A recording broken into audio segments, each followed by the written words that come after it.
Episode 1 रेवनविल का रहस्य। रेवनविल एक शांत लेकिन रहस्यमय कस्बा जो घने और डरावने जंगलों के बीच बसा है। दिन में ये कस्बा सामान्य नजर आता है, लेकिन जैसे ही सूरज ढलता है पूरा गांव एक डर में सिमट जाता है। कहा जाता है कि इस गांव के पास वाले जंगल में ब्लैक फेरी का साया है, और जो भी इंसान उस जंगल में जाता है वो कभी वापस नहीं आता।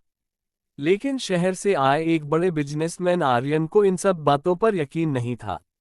उसका सपना था कि जंगल के बीचों बीच एक आलीशान होटल बनाए जिससे गांव में टूरिज्म बढ़े और उसे अच्छा मुनाफा हो। इसी मकसद से वो चेयरमैन रिवन मिल से मिलने आता है। रिवन मिल गांव का सबसे बुजुर्ग और समझदार इंसान था जिसने अपनी आंखों से उस जंगल की सच्चाई देखी थी। आर्यन गुस्से में रिवन मिल से कहता है, चेयरमैन साहब, मैं यहाँ बिजनेस करने आया हूँ, डरावनी कहानियां सुनने नहीं। रिवन मिल की आंखों में साफ डर झलक रहा था। वो कांपती आवाज में कहता है, आर्यन जी, ये जंगल किसी आम जगह की तरह नहीं है। वहाँ ब्लैक फेरी रहती है।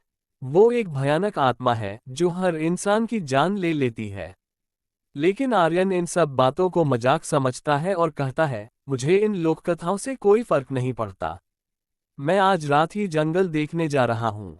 रिवन मिल बहुत मिन्नतें करता है, लेकिन आर्यन नहीं मानता और अपनी गाड़ी लेकर जंगल की तरफ निकल जाता है।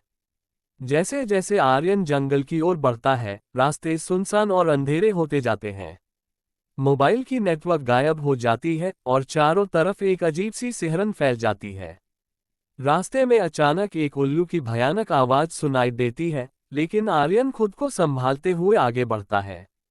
तभी एक जोरदार चीख गूंजती है जिससे उसकी गाड़ी अचानक रुक जाती है।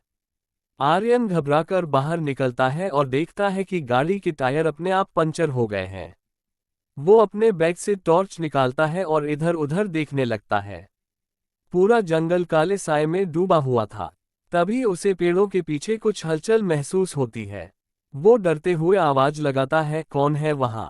लेकिन कोई जवाब नहीं आता। तभी एक काली परछाई हवा में उड़ती हुई उसके सामने से गुजरती है। आर्यन घबरा जाता है। अचानक टॉर्च की रोशनी में सामने एक लड़की नजर आती है, काले कपड़ों में, आंखें बिल्कुल सफेद और पंख काले काले, जैसे कोई काली परी। उसकी ठंडी आंखें सीधे आर्यन की आंखों में झांक रही थीं। तभी वो लड़की डरावनी आवाज में कहती है, तुमने मेरी जगह पर कदम क्यों रखा? इससे पहले कि आर्यन कुछ समझ पाता, एक जोरदार हवा का झोंका आता है और सब कुछ अंधेरा हो जाता है। आखिरी बार आर्यन की चीख जंगल में गूंजती है और फिर सब शांत हो जाता है। अगली सुबह गांव में खबर फैल जाती है कि आर्यन की गाड़ी तो मिली, लेकिन वो खुद गायब है। लोग कहते हैं, ब्लैक फेरी ने उसे भी नहीं छोड़ा। और इस तरह जंगल की कहानी में एक और शिकार जुड़ जाता है।